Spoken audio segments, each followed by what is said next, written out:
जागृत हुआ कि हम भी शादी करेंगे, हम भी बच्चे पैदा करेंगे। देखो छोटे छोटे बच्चे जब पापा पापा कह के आते हैं तो मन में लड्डू फूट जाता है, हम भी बच्चे उत्पन्न करेंगे। अभी तक तो बाबा जी भगवान को पाने के लिए समाधि में बैठे थे, अब पत्नी को पाने के लिए भजन करना शुरू कर दिए कि अब हमारी शादी हो जाए। भगवान सोचे देखो बाबा को बुढ़ाई काल, इसको शादी का भी रंग चढ़ा है।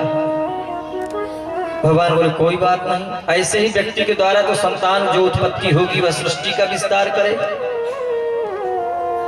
कर्दम ऋषि समाधि में बैठे हैं, वहां पर भगवान प्राकट हो जाता है नारायण का।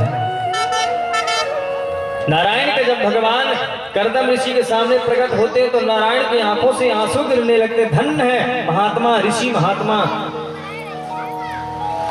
आज जब भगवान प्रकट हुए उनकी आंखों से आंसू गिरे तो वहां पर बताते हैं कि वहीं पर एक बिंदु सरोवर स्थापित हो गया। जो 4 सरोवर हैं उनमें से एक बिंदु सरोवर है। भगवान को सामने देखकर कर्दम ऋषि की आंखें खुलती। कर्दम ऋषि दंडवत प्रणाम किए। भगवान बोले क्यों भाई, कैसे समाधि में बैठे थे? बोले कुछ नहीं प्रभु, आपका दर्शन पाना था इसलिए समाधि में बैठे थे। भगवान बोले झूठ बोल रहे हो, तुम तो शादी के लिए बैठे थे समाधि में। बोले नहीं प्रभु, अब खत्म हो गई इच्छा। बोले अरे तुम्हें शादी नहीं करना था तो पहले बताते, हम तो बात पूरी तय करके आ गए, डेट फिक्स कराए हैं, ना कर रहे। तो कर्दम ऋषि बोले ठीक है महाराज जी, जब आप कह रहे हैं प्रभु तो शादी कर लेंगे, आपकी इच्छा है तो। बोले ठीक, आज से 3 दिन बाद स्वयंभू मनु अपनी पुत्री देवहूति को लेकर आएंगे, उससे तुम्हारा विवाह होगा। अब भगवान के अंतर्धान हो जब होने लग गए तो कर्दम बोले रुको रुको रुको, इतनी जल्दीबाजी क्यों? बोले प्रभु हम एक शर्त में विवाह करेंगे। क्यों? कौन सी शर्त? बोले कि आपको हमारे यहाँ पुत्र बनकर आना पड़ेगा, तब हम विवाह करेंगे। भगवान बोले ठीक, और वहां से चले गए। जाने के बाद अब कर्दम ऋषि बेचारे बढ़िया कुटिया को साफ करना शुरू कर दिया। ऋषि महात्मा कौन, वहां पत्नी बच्चे साफ करें, पूरी आश्रम को साफ किया, झाड़ू पोछा बढ़िया लीपा पोती किया, चकाचक आश्रम को सजा लिया कि अब हमारी परसों शादी होगी। अब शादी तो जिसकी होती है तो उससे पूछो कैसे लड्डू फूटते हैं बेचारे के, हैं? खाए तो कष्ट और ना खाए तो डबल कष्ट, इससे अच्छा खाए ही। अब बेचारे अब शादी महात्मा की आज 3रा दिन हुआ। स्वयंभू मनु अपनी पुत्री देवहूति को लेकर आए। देखिए पहले जब विवाह होता था ना तो परीक्षा होती थी। कैसे परीक्षा होती थी? अब आज के समय में कैसी परीक्षा, पहले के समय में कैसी होती थी? जो कर्दम ऋषि ने उन्होंने 3 आसन बिछाया, एक अपने होने वाली सास के लिए, एक होने वाले ससुर के लिए, एक होने वाली पत्नी के लिए। कर्दम ऋषि ने सोच लिया कि मेरी पत्नी मेरे दिए हुए आसन पर बैठ जाएगी तो मैं विवाह नहीं करूंगा। ये परीक्षा होती थी। अब आजकल होता क्या है कि जब शादी होती तो बरमाला के समय दुल्हन नीचे रहती, दूल्हा जाता हाथ पकड़ के मंच में चढ़ाता, फिर कुर्सी में बैठाता, फिर बाद में बैठता। ये आज के समय होता। यहाँ पर शंभु मनु आए, बैठ गए आसन में, पत्नी बैठ गई उनकी। लेकिन देवहूति भी होशियार है, कोई साधारण पुत्री थोड़ी है। उन्होंने सोचा देखो महात्मा कितना होशियार है, हमारी परीक्षा करने के लिए 3 आसन बिछाया है। यदि मैं पति के दिए हुए आसन पर बैठती हूँ तो एक अपमान होगा, और यदि आसन पर नहीं बैठती तो पति का एक अवहेलना होगी। क्या किया जाए? तो देवहूति नीचे बैठ जाते हैं, अपना दाहिना हाथ आसन में रख लिया। आसन का भी सम्मान हो गया और आसन में भी नहीं बैठी। ये होती थी परीक्षा। आज के समय में इंची टेप लेके जाते हैं। मैं 5 फीट 5 इंच का हूं तो लड़की 5 फीट 4 इंच नहीं चलेगी, इतनी बराबर होनी चाहिए। पहले के समय में शादी विवाह की चर्चा जब होती थी तो बेटा बेटियां भाग जाते थे। अब महाराज तो वही फिक्स करके लाते हैं शादी। बेटा बेटी पहले वही फिक्स कर लेते हैं, फिर अपने मम्मी पापा को बताते हैं कि वहां शादी करना है। और ये आपको बोलना है, इसके अलावा कुछ बोलना भी नहीं।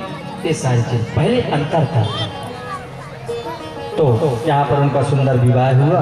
विवाह होने के बाद शंभु मनु चले गए। अब हुआ क्या कि धीरे धीरे अब जब विवाह होने के बाद पत्नी बोली चलिए घर चलें, तो कर्दम ऋषि बोले देवी घर हमारी जो कुटिया है या आश्रम यही तो हमारा घर है। पत्नी जाकर देखी तो अंदर 1000 चूहे छेद बनाकर रह रहे हैं। ऊपर देखा तो 1000 घोंसले पशु पक्षी रह रहे। इधर देखा तो सर्प चूहा, इधर देखा तो जीव जंतु पूरी कुटिया में। पत्नी बोली हम कहाँ रहेंगे? बोली देवी तुम भी 1.5 बाई 1.5 की जगह साफ करके रहो, हमारा आश्रम 1.5 बाई 1.5 का बिछा, तुम भी कहीं सफाई करके रहो। बोलिए सब अपना परिवार है, ये सब अपने सदस्य हैं, परिवार के लोग हैं, सब यही रहते, अपना घर समझ कर रहते, तुम भी यही बढ़िया आसन लगा कर बैठो। देवहूति की आंखों में आंसू आ गए।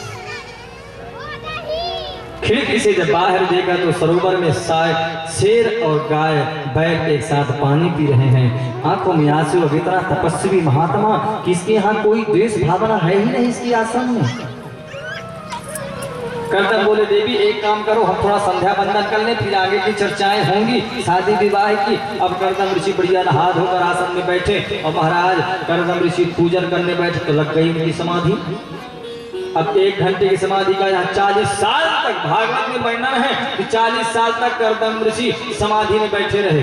अब पत्नी 2-4 दिन इंतजार की, बोली सोचेगी अब क्या करें, हमारे पति तो समाधि में बैठ गए, समाधि से भी उठाती ये भी गलत होगा। तो अपने आभूषणों को उतारा, अच्छे वस्त्र को उतारा, एक मलिन वस्त्र पहन लिया, पोटली बांधकर ऊपर टंगा दी और सुबह उठती गील कपड़ा करके पति के शरीर को पोंछती, कुछ फल फूल वगैरह कंद मूल लाती, भोग लगाती, स्वयं पाती। ऐसे करते करते 40 साल निकल गए।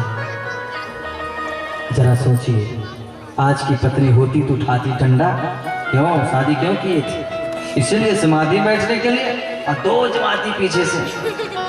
लेकिन धन है मां देवहूति, 40 साल तक पति की सेवा की और जब 40 साल बाद उनके पति की आंख खुलती है, समाधि टूटती है, तो देखते हैं हमारे सामने एक बूढ़ी मैया बैठी हुई है, शरीर में झुर्रियां पड़ गई हैं। आज गर्दन जी बोले अरे माता जी आप कौन हैं? पत्नी बोली क्यों भूल गए? ध्यान करो आज से 40 साल पहले एक राजा आए थे, हमारा आपसे विवाह हुआ था। अरे देवी तुम हो अभी तक यहीं बैठी? बोली हाँ, कहाँ जाए हम? महात्मा की आंखों में आंसू, धन्य है देवहूति, एक राजा की पुत्री हो, तुम अपने पिता के घर नहीं गई? देवहूति बोली कि शादी के बाद पति का घर ही सब होता है। आज कर्दम ऋषि मन से एक कामक विमान प्रकट कर देते हैं, उसमें देवहूति सवार होती है, कर्दम जी सवार होते हैं, 1000 सखियां 1000 दास दासियां प्रकट हो जाते हैं। देवहूति अपने शरीर की तरफ देखती, झुर्रियां पड़ी हुई हैं। कर्दम बोले देवी चलो इस सरोवर में स्नान करो। और जैसे कर्दम और देवहूति सरोवर में स्नान करते हैं तो देवहूति हो गई 16 साल की और कर्दम जी हो गए 18 साल के। दिव्य हो गए, संत का प्रताप है, दोनों की दिनचर्या चलने लग गई और धीरे धीरे उनके यहाँ पहली पुत्री का जन्म हुआ। ऐसे करते करते महाराज 9 पुत्रियां उनके यहाँ जन्म ले ली। कर्दम जी सोचे हम तो यहाँ एक पुत्र के चक्कर में थे, 9 बेटियां लाइन लग गई, अब हम घर में नहीं रहेंगे, अब हम जा रहे हैं भजन करने। देवहूति पैर पकड़ लिए, बोले स्वामी जी आप जा रहे हैं तो फिर इनका विवाह शादी कौन करेगा, हम स्त्री कहाँ जाकर शादी करेंगे? तब तुमको याद आया अरे भगवान ने कहा था पुत्र बनकर आएंगे, लेकिन अभी आए नहीं। अब 9वीं संतान के 10वीं संतान के रूप में भगवान नारायण के रूप में कपिल देव भगवान का प्राकट होता है। बोले कपिल भगवान की जय हो। कपिल देव का प्राकट हुआ। कपिल देव को दर्शन करने के लिए ब्रह्मा जी के 10 पुत्र थे, उनमें से नारद जी भी थे। नारद जी कहीं घूमने चले गए तो ब्रह्मा जी बोले चलो बेटा चलते हैं कर्दम ऋषि के यहाँ घूम कर आते हैं।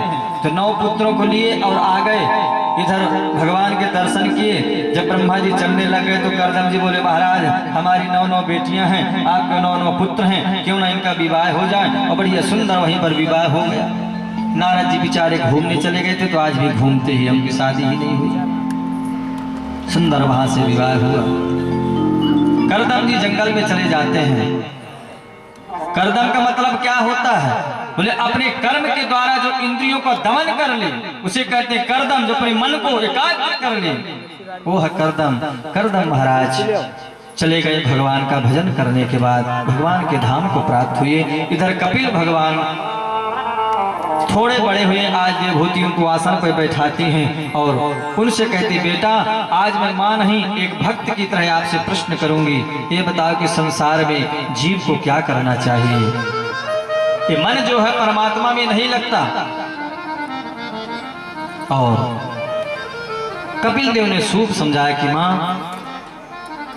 माँ बोली कि अरे बेटा ये जीव जो है गर्भ में रहता होगा तो कोई कष्ट नहीं होता होगा। बोले नहीं माँ, जीव में समम वासम गर्भवासम समम दुखम ना भूतो भविष्यति। गर्भ में जितना कष्ट जीव को होता है उतना कभी ना हुआ है ना होगा। बोले गर्भ के बाहर आने के बाद अब तो स्वतंत्र होगा। बोले कहाँ, इस जीव के 1000 रिश्तेदार हो जाते हैं। माँ कहती है मेरा बेटा है, बाप कहता है मेरा बेटा है, बुआ कहती है मेरा भतीजा है, पत्नी कहती है मेरा पति है। ऐसे बहुत से रिश्तेदार हो जाते हैं जीव के। बोले मन लगाएं कैसे भगवान में,